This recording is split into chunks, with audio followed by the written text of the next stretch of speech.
magic of the Sunstone. You're tuned into the Jewel Riders Archive.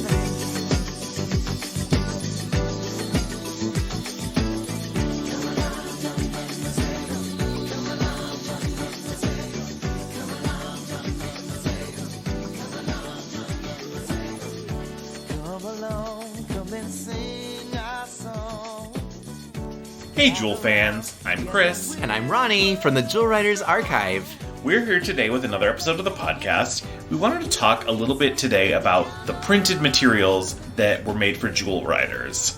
You know, it's interesting that you're talking about printed materials with an S. I feel like there was like one. Yeah, depending on what country you lived in, you had one choice. Exactly, you had a printed material. And if you don't really know what they are, in America, there was the sound book for Princess Guinevere. And then in France, there was a Panini Sticker book for Starla. I know Panini Sticker books are not really something that are ever really seen in the US, but they're these fun books where you can put stickers in them. They're like basically like collectible cards, but stickers that you can then fill the book out with. You know, it's so funny that you say it's not really a big thing, because one of the highlights of my personal memories was a Panini sticker book of Disney princesses. Really? Yes, I had it, and it was probably like 92 or 93, I want to say. Okay. But it was one of those early Disney princess collection of like, you know, printed stuff that was produced by Disney, and I just cherish it so much. I still have a copy. Did you put all the stickers in it? Well, I did when I was a kid, and then later on I bought a new book, and it was a blank book. So now I have one blank, so and now I have hoarded all of the books. Yes, exactly. Okay. So I have one that's unused, and I have a new one. Yeah. So I have two different versions of it. I have one for dragonflies, but I know I bought that from England. So again, another European version. Well, I guess England actually isn't Europe. I'm sorry. I apologize to all those United Kingdom people. But yeah, so basically there were the two printed materials. And I know recently we actually have been working to bring those books to life. Right. Yeah, if you're paying attention to our social media and our YouTube channel, we've actually done some like not live, but recordings of the books. So reading the story with the sound effects in, it's really cool. It's kind of like a read-along almost. If you have the book, you know, turn the page now. That was exactly it. Yeah. And for me, the Disney read-alongs were such an important part of my childhood. Right. I loved them so much that I would constantly be making the audio productions on my own. Yeah, I think you actually love them more than the movies. Well, you know how much I love marketing and merchandise. Yeah, so, I mean, these were something that were just so popular and just ubiquitous in the 90s. Book on tape. I had like a Rainbow Bright one. You know, just almost every media property. Star Wars. Yeah, would have these things. And so it was like, you know, it could be fun for Jewel Riders to have a very similar thing. And, you know, well, we've only got one option for the book. So. Well, and the one thing that we did is, because as we were talking about, each of these materials were released in their respective countries. So the English book is obviously it's English. So what we were able to do is we partnered with a friend of ours in France, and we were able to get them to make sure that our translation was correct. Yeah. So now we have the sound book in English and also in French. And so when we're doing the recordings, we have an English narrator. Right. And then we also have a French narrator as well. Yeah, so it's very cool. We'll be able to, you know, post all of those up to the YouTube channel so you can listen to them. And we're also going to be releasing them as part of this podcast as well. Right, so if you stay tuned to the end of the podcast, you can listen to our audio productions of these. Yeah, we're going to be sharing the English version. So, as Chris was mentioning, we basically were inspired by the classic read-alongs of the 80s and 90s, but that also meant that they had sound effects and music. So this is a perfect example of how there is a little bit of synergy between Avalon Web of Magic and Jewel Riders, because it has kind of the same flair, and even, I believe we said, the same writer for the music as well. Yeah, not Jeff Piscetto, Lou Fagenson. Oh my gosh, I'm sorry, Lou Fagenson, Lou yes. Fagenson actually wrote the Avalon Orchestral Suite that you can hear. You used to be able to hear it on the old Avalon Web of Magic website, but you can also hear it now. We have a copy of it archived on the YouTube. But it's this beautiful orchestral piece that's very mythological sounding, and with harps and different, it's all it's sort of Renaissance medieval sounding. So it was like a perfect choice to go with this book. Right. So we used that as the music, and then we also used the sound effects in the sound book to enhance the story as well. Right. But there's two different versions, and the one that we're going to be sharing is, you'll just have to find out which one we're going to share at the end. But there is a version where we use the sound effects from the book, and then there's a version where I thought they sound a little hokey, so let's not use them, and let's use some different sound effects. So just you have to stay tuned to find out which one it is. Yeah. But both of those versions are going to be available, as Chris mentioned, on our YouTube channel. So that is the Play a Sound book. Mm-hmm. And then the next one that we're working on is the Panini Sticker book. Right. So same thing. This one was released in France, so it is all in French. So we were able to work together to get the French translation, and we're going to get it worked on to be an English translation. Right. Did you put this through a machine translator at all? It is. It's Google Translate. Okay. You know, it's so funny, actually, about... what was it, 5 years ago or so, when I first got the sticker book, I had a boyfriend of mine who spoke French fluently go through it, and basically I filmed him translating it word for word. But now we have the technology and the magic where I can just hover my camera over the page and it immediately tells me what all the text Isn't is. That amazing? It is amazing. So basically what we were going to do then is we're going to have two different narrators. The first narrator is going to be reading the story in English, and then the French narrator has gone through and read the entire story in French. And those will be released in separate episodes, essentially. So somewhat like a book on audio more than a read-along. Like, there's not going to necessarily be a lot of sound effects. There's not, music specifically cued to that scene. Right. The short sound book is more like that. The other one is more like a book on audio. Okay. Now, the Panini Sticker book, refresh my memory. Does it tell, like, the story of Jewel Quest? Is that... Yeah, so it's broken up into different sections. So it starts off with a generic kind of opening. Now, you're thinking Jewel Quest because the sound book is basically Jewel Quest. It's parts 1 and 2. Right. But the Panini Sticker book is beautiful because it goes through the different episodes. So you have, like, the Jewel Quest episode, and you also have Jewel Quest Part 2, and then after that, there's, I believe it is Wizard's Peak, so there's that episode. And then I want to say that there's also the Fairy Princess, and I know that there's also Home Sweet Heartstone, and I want to say that there is Dreamfields. I could be wrong. And then I know that it ends with Full Circle and Revenge of the Darkstone. So, yeah, I don't think it has Dreamfields, but it has those different episodes. So it's almost like the series. It's like a condensed version of the series, basically. And I think that that's why I was so jealous that it wasn't released in English, I mean, it basically is like a little storybook, like almost like imagine if it was like a little golden book. That would be awesome. Yeah. One thing I always wish Jewel Riders had very similar to the 80s and 90s properties like He-Man, She-Ra, and Gem are little golden books or just storybooks in general. Oh, little golden books. I know. Memories. They're so cute. Although, I think I almost like the new golden books because they're very reminiscent of, well, obviously the retro golden books that we had as kids or even earlier, like the reproductions of like the 50s and 60s ones. So I would have loved to have seen a Jewel Riders storybook done in the art style of like the 50s or, like that, the with that 60s. little bit of like Mary Blair-ish influence. Yes. Oh, that would be so cute. Yeah. There was a fan that had created some artwork for the Jewel Riders. It was a Fallon, I believe, a deluxe Fallon, and she just looks so cute in that very stylized I've art. seen that before. Yeah, I mean, it's really like a perfect match for Jewel Riders. It would have been so cute if they would have had installments. So similar to how the sticker book goes through the different episodes, to have each book like, this is the Jewel Quest book, or this is the Wizard's Peak book, or the Fairy Princess. Or even beyond that, it would have been fun to have stories that were not featured in the show, because then you could have built a larger universe.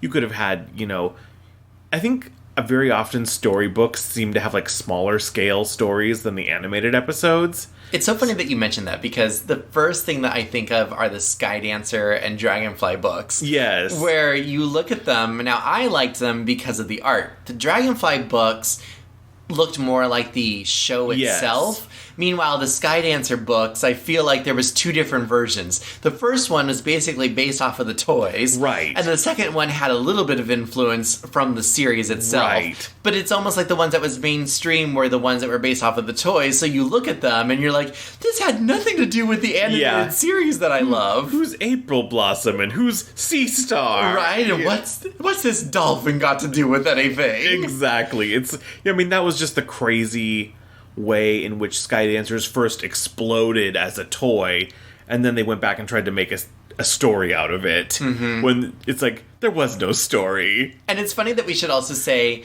about the fact that it was based on the toys, because I feel like a lot of fans create artwork that's based on the dolls for Jewel Riders nowadays. Yes. And we did this as kids too, because when we drew them, they were often, we drew them as they looked in the show, but then we also did basically fan art of the dolls. Right. And I know I have some original artwork from a fan named Jackie Distel, and I recently had it framed, and they're all very doll-based images of the main 5 dolls from the Jewel Power dolls. So Gwen, Fallon, Tamara, Drake, and Kale. And it's great because they've got, just that toyetic sort of feeling to them. The biggest thing that's an indicator for me is the ornaments on the sides of their helmets. Yes. So, like, Tamara, if she has very pronounced, like, details of a butterfly, you're like, this was obviously based on the toy. Because in the show, she does not have that amount of detail. Right, exactly. Obviously, for animation, things are always streamlined. See, original She-Ra doll versus the symmetrical design they created for the animated series. Mm-hmm. But yeah, like, Gwen, like, on Gwen's helmet, for instance, like there's much more feather detail on the wings on her helmet in the toy. Fallon has, ripples and everything in the flags. Drake has the purple wolf helmet. Mm-hmm. It's funny because I almost feel like Drake's toy features, though, are a little bit less detailed than in the show. Yes, it's really funny. Like, the wolf helmet, I feel like, has more detail in the show than it does on the toy. Oh, definitely. Because, it's a smooth piece. The helmet is smooth, and yet they could have given it, like, details or, like, a little bit of fur or whatever it might be. I wish they would have added a few details to the toy. But we're not talking about toys. We're talking about books. As we always go to toys. We got distracted. Apologies, everyone. So, but yeah, long story short, we love Little Golden Books. We love read-alongs. And that was something that we wanted to bring to the retelling of these books.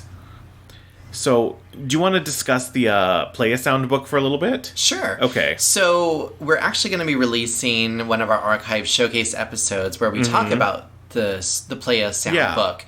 And we go through it, and we will be sharing basically our review of the actual book itself. We're also going to be releasing videos that have the isolated sounds for the sound effect. Okay. And then we also, of course, have our highlight video where we have the scans of the book, which actually you can download right now. The book is completely available for download on the website. All you have to do is just go to the merchandise, other items, and then there's the sound book. Yeah. So that is basically the book. As we mentioned, it is a synopsis. It's a quick retelling of Jewel Quest Part 1 and Part 2. And again, we recently translated it into French from English, and we have the 2 different audio versions available. There's going to be the one using the sound effects of the book, and then one that has some original sound effects, and it's basically like a read-along inspired. Yeah. So, are there going to be 4 versions of this then? No, it's only 3. Okay. So it's the English and French using the soundbook sound effects. Okay. And then there's the English version that is just using new original sound effects. Okay. Yeah. Cool. And then again, the sticker book has been translated into English, and it will feature a kind of more or less like an audiobook type of music background. Right. So the soundtrack is just going to be more or less just a generic music. Okay. To help basically tell the story, but it'll be broken down into different episodes. Okay. So that's basically our audio productions from these printed memorabilia of Jewel Riders. And as we mentioned, it is only really those two.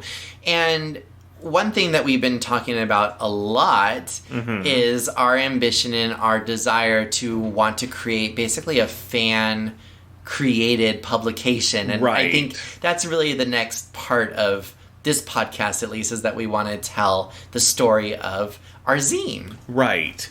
So, in addition, since this is an episode about printed materials, we wanted to also talk about the newest printed material that is the Circle of Friends 25th anniversary zine that we've put together. It was just recently printed, and we've been sending out the copies, and it's so amazing to see this and to have it in hand. Right, and it's so amazing to see people receiving and enjoying their copies. It was always a dream of mine from, the very beginning of the archive, when we put this list together of things that we wanted to do. And one of the ones was book? ? I still sometimes wonder, book? ? Yeah. Was this really real? I mean, so often people ask us oh, I thought I dreamt it up. I almost feel like I dreamt up the zine. I look at it and it's is this real? Did we really put this together? It's we laughed when we made the pins a year or so ago, because we were oh my god, it's the first new merchandise, quote unquote, in 25 for Jewel years. Riders, in 25 years. And I feel very similarly about the zine. And I mean, the zine has been so much work, more work than I ever expected something like this to be. I'm not sure if I really understood the workload. I think if I had, I might not have done it. Well, I think I definitely started to comprehend and understand and grasp the amount of work when I was just beginning to organize the images. So, as Chris mentioned, this was something that we wanted to do very early on, and we had it on kind of the list of to-dos, and I know you wanted to do this, and I think I was just kind of along for the ride on this one. This was definitely Chris-driven. Right. But when we started to organize it and we said, okay, now that we know that we want to do this, let's start talking about timelines. Let's start talking about, what's going to happen. Right. And to organize it all, I started to go through all of our entire archive. And I think it really helped that we did this kind of after the initial release of the 25th anniversary and the website redesign. Right. Because everything was already kind of organized. Right. You'd already done a ton of work for the 25th anniversary in terms of organizing and collating all of the thousands of images that we have. Literally thousands. Yeah. And exactly. So I basically was able to just move the organized folders from my desktop to our Google Drive that we shared with our art creator. And so the designer, had access to all those images, but it was really helpful for me to have already gone through and to have organized all of the archive and basically just to drop in all the images. But it's just having to choose from the thousands of images of what images are going to be featured in the publication, in what sections, on what pages. Right. It's as I was writing it, I would always, my little calling card was a double bracket with image of X thing, image of Y thing. But, you're you want an image of Cleo, for instance. Well, we have, probably 20 or 20 images of Cleo. Which one do you want? Do you want it from a sticker? Do you want it from a screen cap? Do you want it from the book? Right. And then, well, does it go with this section? Does it not go with this section? So there's so many different considerations when we started putting the images together. And it was it didn't feel real because you were collating images and I was writing content for the book at the same time. And I wrote some content And you wrote some content later when I was oh my god, I can't finish this all on my own. It's also interesting to note, of course, we have our particular, I guess you could say, chapters or sections that each of us kind of identified with. Right. So basically, Chris wrote most of it. And then we reached out to, like, let's say, the Avalon Archive, so Jock over there. And Jock was very sweet and contributed, like, a beautiful, like, memory-filled 2-page spread on Avalon Web of Magic. Right. And we reached out to also Lisa and Stormy for Friends of the Archive to share their memories. But I took on basically the marketing and the toy production and release. So I think even just in my head, I was like, okay, it's just the 3 sections. Like, Chris is writing the rest. But then when I delivered the final written part, it was just pages and pages of text. I remember you were like, I don't have anything to say. And then you, like, thud, here's all of these pages. It's like, what do you mean? I knew you had things to say. Again, I guess it's just the parts that we really identified with and were passionate about. You know, like, I was super interested in exploring the origins of the series, from Dragon Riders of Pern to Enchanted Camelot to Jewel Riders and Prototypes and all of that. And you were very interested in exploring, you know, marketing and memorabilia and stuff like that. So it did, I think, you know, that combined really well and gelled nicely together in terms of our big interests in how the show was put together and structured. So after we organized everything in that sense, we then started working with a designer. And it was from there that Josh was able to take our images and our text and start putting it together. But even then, I'm just very picky. Yes. And so I had This is known. So I had an idea of exactly kind of what I wanted. Yeah. And I think that Josh and I worked well in the sense that he was able to understand what I was looking for. And so when I would talk to him or I would give him direction, he was able to piece it together. And if not, we were able to work together to make it look the way that I had envisioned it. Right. But then other times, you know, he would say things like, oh, you know, you really need a splash page, or this is kind of the way that I envisioned it. So I laid it out this way, and then I'd be like, oh my gosh, like, that's amazing. Like, I didn't even think of it that way. Yeah, I mean, like, I'm not a graphic designer person pretty much at all. My thoughts were like, okay, let's try to make it feel like something from the 90s. Let's give it those sort of Memphis design elements that we enjoy so much. You know, that are all really super popular again for whatever reason right now. And I was like, okay, if it looks kind of 90s, like, I was good. And, you know, I mean, he just sort of blew me out of the water with his design work. Well, a lot of those, the triangles and things like that was all Josh. I mean, originally, I just basically told him, I was like, oh, you can kind of do 90s with, like, the color scheme, or, like, I gave him cutouts of, like, the stones, but he's the one that added all of, like, how you're saying, the Memphis styling. And I think that it enhances the story because it gives you a time placement as well. So when you're looking at this, you know, you're reading about all the things that were happening in the text, and it's like the graphics of it help, you know, enhance the story of it. It creates, you know, from what were disparate elements of the writing and the art, the design piece brings them together into this really beautiful and, you know, when I first saw it, unexpectedly wonderful whole. So, and the thing that I think really stuck with me was the fact that when we were looking at creating a zine, not only were we looking at creating something that told the story of basically just the memorabilia. I think that that's kind of the way that it started out. Like, you know what, we have so many images in the archive. We want to share them, so let's start organizing it in that way. But we added other things that really I didn't initially think about, like character bios. Yeah. And lots of other pages. I mean, like the backstory of like some of like the actual show itself. Yeah. It's like, I think originally I was, you know, we were interested in be like, we're going to tell the story of the creation and release of this show. And, you know, I think at the time we didn't even know the Pern connection totally. And, you know, Enchanted Camelot, like, we hadn't even seen some of the images yet. Like, I think there was actually images that we found, like, during the making of the zine, and one of them even, like, made it into the final zine. Right. Well, and if you're talking about when we originally started the archive, when we were discussing this back in 2015, we had none of these assets. And so really, like I said, it was more or less more like a, I don't know, like a toy catalog. Like, here's just images of all of the memorabilia. Right. Because that's all that we had. Kind of like those things that they produce for Barbie that are, like, fan produced, basically, like, here's the Barbies from 1986 to 1996, you know, and here's what she was released with, and right, which is also fun. I mean, but the thing is that but Jewel Riders, you'd have like 10 pages and you'd be done. I was gonna say, but the fans, I mean, I think that's the thing, is that the fans already have access. Like, if they have their own doll collection, they already have access to these dolls. They know exactly what comes in them. Right. So while we do our archive showcase episodes and we review the toys, that's a little bit different because we're talking about our own memories and sharing our own discussion about the toys and our own thoughts on it.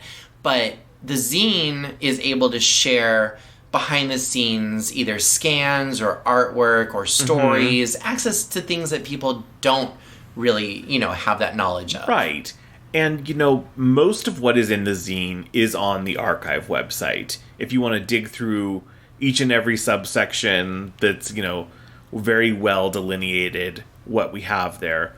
But I think the thought with doing the zine was that let's bring it into a cohesive piece. Let's tell the story, basically, from beginning to end. From the very creation of the idea all the way to, the Jewel Riders archive and Avalon Web of Magic at the end. Right. So as we discussed, all that's newly written material. Right. Yeah, it was all newly written material. And it was an opportunity to really kind of make a keepsake almost. Something that you could, it's different. It is different when you hold something in your hand and you just engage with it differently. And since we're talking about holding it in your hand, I think that we should also note that while we do have a limited run of printed zines, if you're interested, we are also selling a digital version as well. Right. And we'll get to all of those specifics later. Yeah, I mean, some people don't have space, they don't, care to pay shipping. We wanted to give those people the opportunity to experience this as well. Right.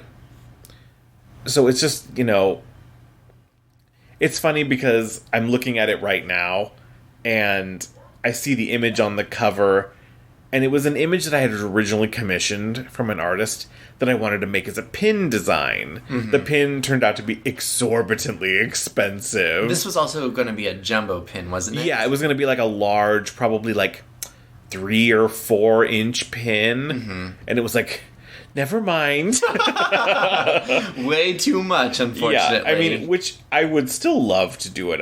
But I would have to have like pre-orders or something at this point. It'd be a pre-order for like $50. Exactly. So, but it turned out to be a perfect cover for the zine. And not only that, but I was going to say, we're also using it all over the website as well. Right, so it's basically our 25th anniversary logo. Right. Yeah. So it's like, I was really glad to be able to share that art and still use it, even if the pin, sadly, tier never came into production. So. And it's a beautiful piece of artwork. I mean, I love the designs. I think that it's almost like, not quite reboot, because it's not really that far from the original design, but it has the intent of it, but yet it has a little bit of a modern look to it. Right. I think there's a little bit of a nice comic styling to it. That's a good word for it, yeah. Yeah, it does look almost comic-like, and I think that's what makes it feel complete, is that it is on a printed material. Right. So you look at it and it's like, oh, it's kind of like a comic. I love it. I love it.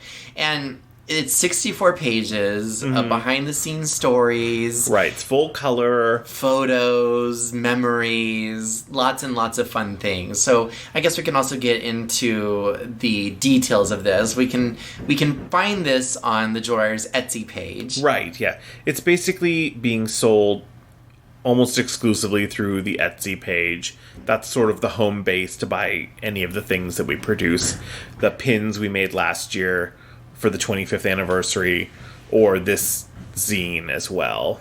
Right, and right now it's retailing for $30. And we've been also talking about the pins. We do still also have pins available as well. Those are marked individually at $8, or you can buy the group set for $25. Yeah, which is a good deal. And the group set also gives you the Forest Stone. So that's the hook, right? Is it the chaser pin? Is that, or what's it called? Completer pin. Completer, yeah. Yeah. So you have to buy the set in order to get the Forest Stone. Right.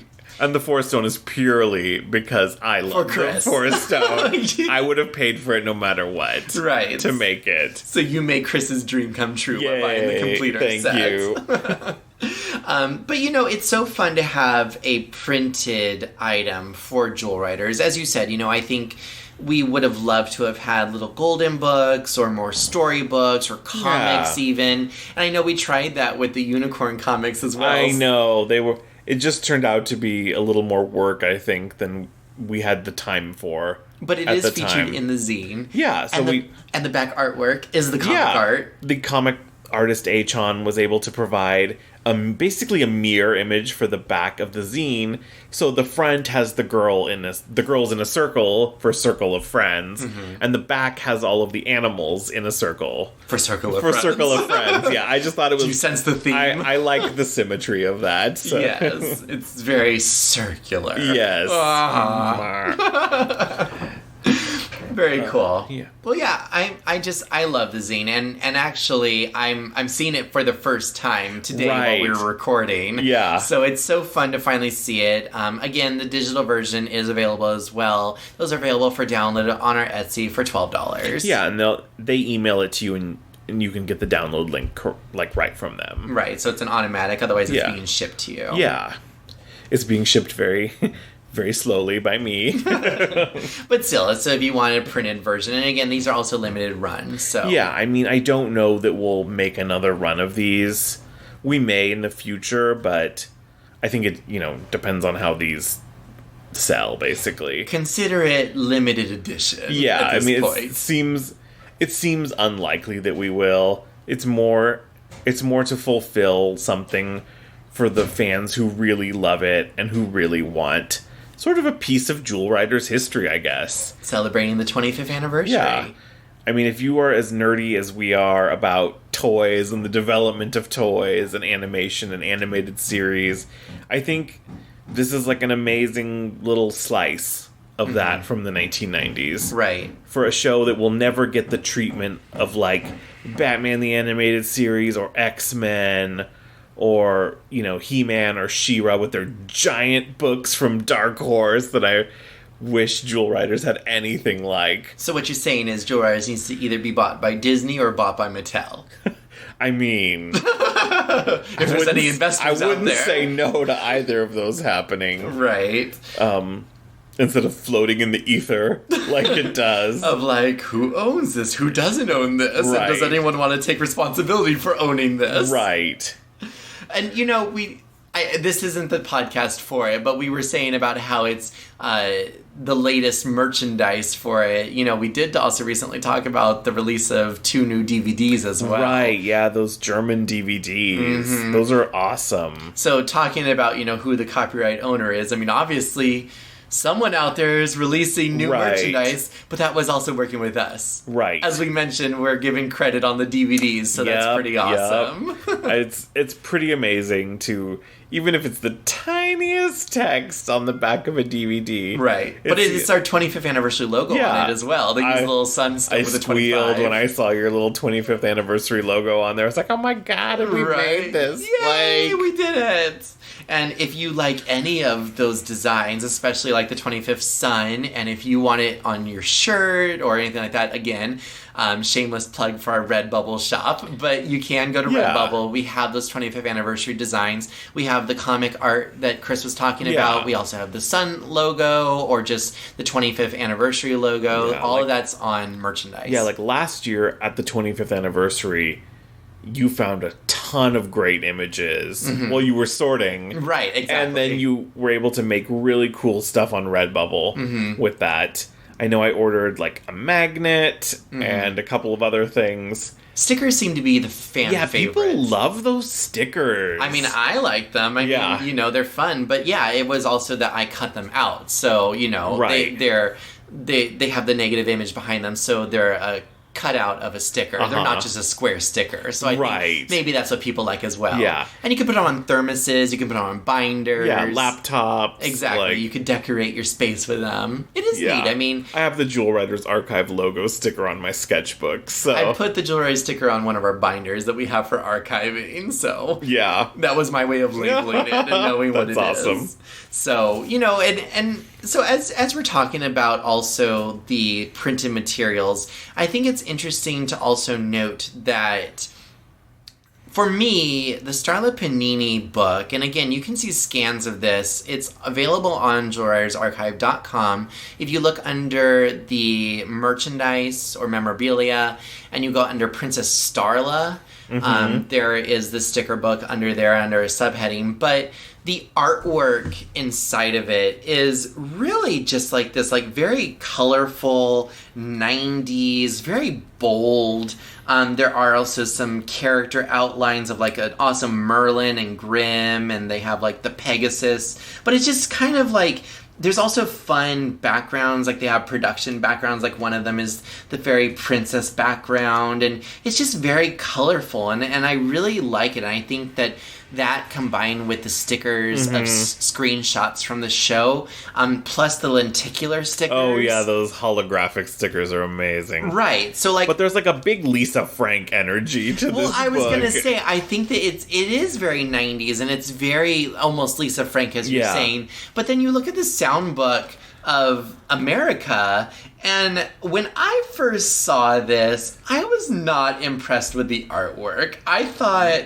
The art is not the best. It's very off-model, and they just look rather unfortunate in many of these scenes. Right. And again, you can look at this artwork on the website. We have it under the memorabilia section. Again, I guess we should be lucky enough just to have this artwork. Yeah. But you just look at the two, and it's almost like... I don't know. Like, I mean, obviously there was two very different art direction here. Like, the French one was almost like, make it cool, make it vibrant, and the other one was kind of, I don't know what art direction they were given. Here's an afterthought product. Right? Well, you know, we've talked about this before, and about how it seems a lot of first-run Princess Guinevere merchandise was based on Jewel Quest. Yeah. You know, and this was another one where the Play a Sound book was just based on Jewel Quest. Yeah, it's just literally the Jewel Quest Part 1 and 2. Right. So, I don't know. I mean, obviously the creative team knew that they were making an entire series out of this, but it feels like a lot of this Jewel Quest merchandise is just branded as Princess Guinevere and the Jewel Riders, not like specifically like Princess Guinevere and the Jewel Riders with like a subheading of like Jewel Quest or something. It's just, this seems to be the kind of like the storyline. Right. You know? It's interesting. It reminds me of Gargoyles. How so much of their things produced in the 90s were based on that 5-part Awakening storyline, and then there's like nothing else based. There's like nothing based on really anything else. Is Dragonfly similar to that? Because I know Dragonfly's also kind of released like the first few episodes as a movie. I believe in the US Dragonfly's only ever had that one VHS. Okay. That they cut together like the first 3 episodes as a movie, but the episodes are like not telling this like a one contiguous story.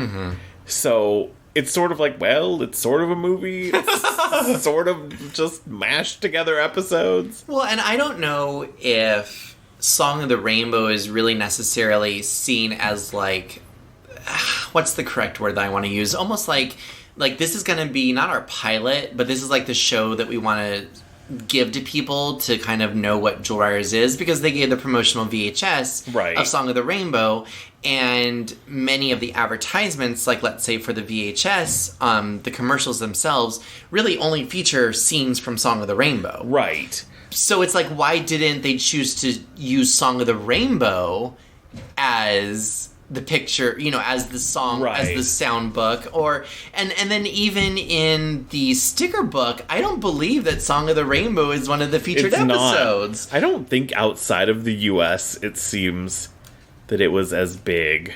Maybe. I guess I just feel like maybe it's my own personal preference for Tamara, but like Song of the Rainbow is just such a perfect episode. I mean, it has awesome music, kind of has that Renaissance medieval feel because of the craft fair. Right. But then also you do have one of your main characters under a trance. Right. You know, I don't know if that's the best thing for promoting your show, for one of your primary 3 characters to be out of it under some sort of hypnosis. Right. But I don't know. I mean, that kind of like, it makes it feel magical. You're like, oh, okay, so there's magic involved. But yeah, Song of the Rainbow is one of those episodes that really combines, you know, adventure, fashion, music, magic. I mean, the boys were even in it. Right. And there's, you know, a good story with it. There's a little bit of mystery with the harp. Right. And the pieces of the it's the one of the rainbow crown jewel. jewels. Yeah. It's a crown jewel episode, which are always, you know, a little bit better than the non-ones. Right.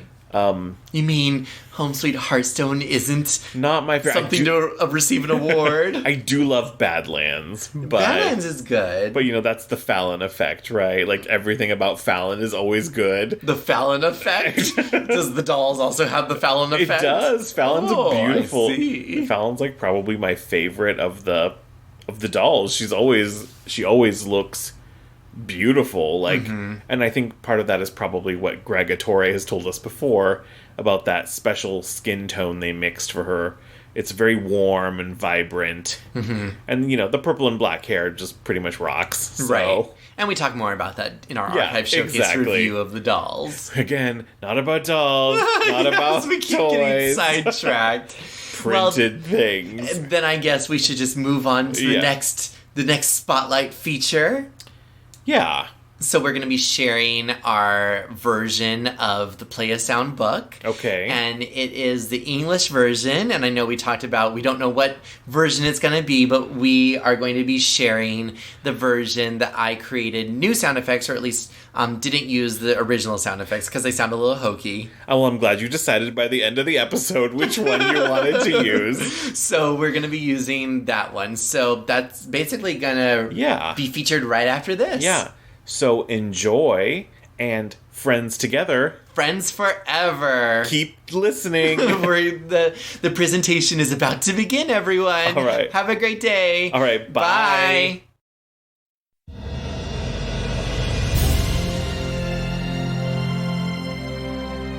This is the story of Princess Guinevere and the Jewel Riders. Let's begin now. All of Avalon is busy preparing for tomorrow's Circle of Friendship ceremony. It's the biggest day of the year for Princess Guinevere.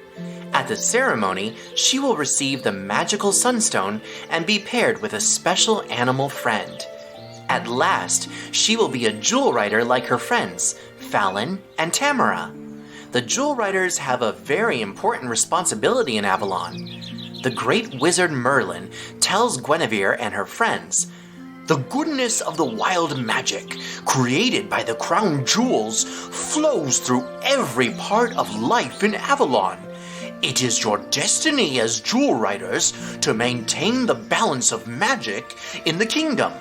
You must work with your chosen animal friends to protect the crown jewels." Guinevere's evil aunt, Lady Kale, is jealous of Merlin. She wants the power of the crown jewels for herself. With the help of her Dweezil sidekicks and Grim the Dragon, she discovers a powerful new jewel, the Dark Stone. With the power of the Dark Stone, I will be able to ride the wild magic and reach all of the magical spots in the kingdom, shouts Lady Kale. I will capture the crown jewels, and Avalon will be mine! We're with you, witchy one, cried the Dweezils. Lady Kale finds Merlin and traps him in a magic bubble. Give me the key to the crown jewels, or you will be lost in the wild magic forever, says Lady Kale. Just as Merlin is about to give her the key, a helpful hawk swoops in and carries it away. After that bird, shouts Lady Kale. She banishes Merlin to the wild magic with the Darkstone. Grim the dragon hurts the hawk's wings with his fiery breath. The wounded hawk lands in the grove where a young winged unicorn, Sunstar, is grazing. "Please, take this key to the Crystal Palace," the hawk sputters. But Lady Kale has already seen Sunstar. "Great beasts! A flying unicorn!" cries Lady Kale. "Give me that key!" Sunstar is too young and clumsy to fly. She can't escape the Dweezils. At the Crystal Palace, Queen Anya and King Jared have learned of a disturbance in the wild magic. They are worried about Merlin. "Someone is using a powerful new jewel that was not tuned by Merlin. It is upsetting the balance of the wild magic, and the kingdom is in danger. You must find Merlin," says King Jared. Guinevere, the pack, and the Jewel Riders set out for Merlin's cottage. The Jewel Riders arrive at Merlin's cottage too late. It has been ransacked by Lady Kale's Dweezils. Merlin's owl friend Archie is there to tell the Jewel Riders where to go. "Ooh! Lady Kale has stolen the crown jewels! Ride the wild magic to Ravenwood! She must be holding Merlin prisoner there!" cries Archie. "Hurry!" Guinevere and the Jewel Riders ride the wild magic to Ravenwood. There, they find Lady Kale, who has caught Sunstar and stolen Merlin's key to the jewel box. Princess Guinevere tries to rescue Sunstar from the Dweezils' jail. Fallon and Tamara use their jewels against Lady Kale and the Darkstone. Spike, Tamara's brave baby panther, tries to save Tamara. "Look out, Spike!" cries Tamara. Spike is struck by the beam of the Darkstone. Tamara rushes to his side. She cries to Fallon and the pack, "Power up! We must form an enchanted jewel circle to heal Spike." "By the power of the Heartstone," says Tamara. "By the power of the Moonstone," says Fallon. "By the power of the Forest Stone," says Drake. With the power and goodness of the enchanted jewel circle, Spike is quickly healed. But Lady Kale escapes into the wild magic. Guinevere, the Jewel Riders, and the pack chase Lady Kale to Thornwood. It is the dark land she has created for her castle. Lady Kale has captured Merlin's key from Sunstar and opened the jewel box. "The jewels will give me the power to control the wild magic. Now I will rule all of Avalon!" cackles Lady Kale. "Mighty magic witchy thing!" cry the Dweezils. Suddenly, Merlin appears in the center of the ring of jewels. "Your dark magic couldn't destroy me, Kale," Merlin says. "Until safety is restored to Avalon, I return the crown jewels to the lands from whence they came." He casts the jewels into the 7 corners of the kingdom. Lady Kale is angry that Merlin ruined her plans to rule Avalon. She tries to summon her dark magic again, but she can no longer control the Darkstone. The stone's magic turns against her and destroys Thornwood.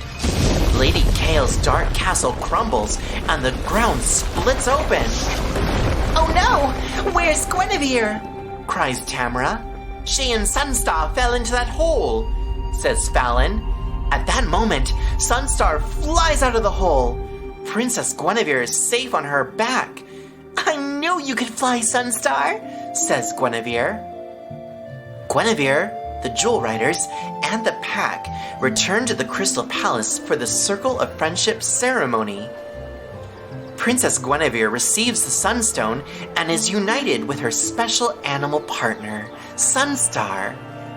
Finally, Guinevere is one of the Jewel Riders. Merlin congratulates her and calls the Jewel Riders to action. "We must restore the balance of the wild magic.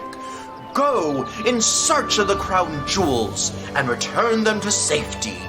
Then Avalon will be peaceful again," says Merlin. Guinevere and the Jewel Riders power up to prepare for their next great adventure.